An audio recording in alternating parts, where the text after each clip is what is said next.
It was a deadly start to the new year in Pasco County as an argument between two people led to a shooting in a mall parking lot.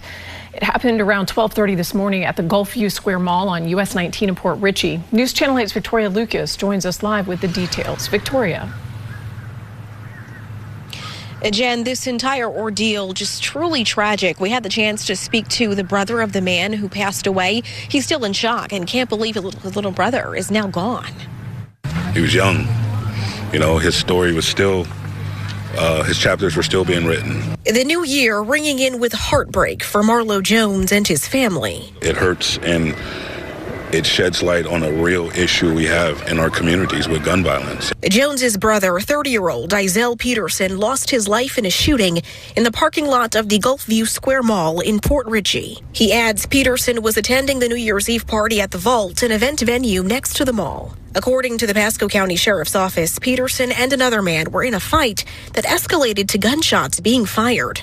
Both men were sent to separate hospitals, Jones receiving a call from his sister and immediately rushed to the hospital where Peterson was. Then I got into the triage, and that's where I found out that he died in the operating room. I know he was shot 3 or 4 times, I believe once in the chest and the leg and another part of his body. Jones and his family now beginning the new year without their loved one, holding on to who he was. He knew the Lord, and he was trying to rebuild his life in the best way he possibly could.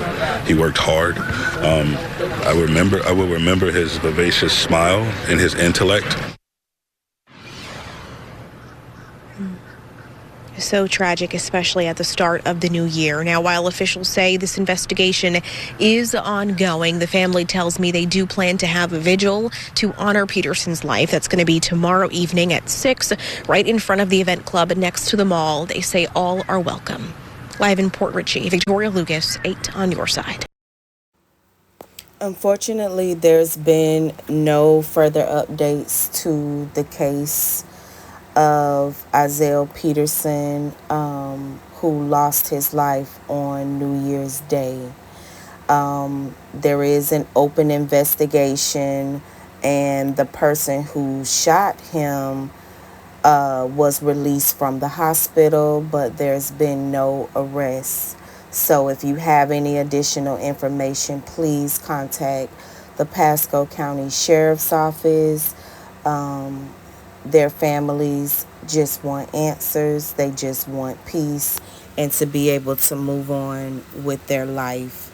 As you saw in the video, Marlowe Jones was speaking. That was his younger brother that got killed that night, and I saw when he posted online after receiving the tragic news from his family member, and then going out to the hospital to later find out.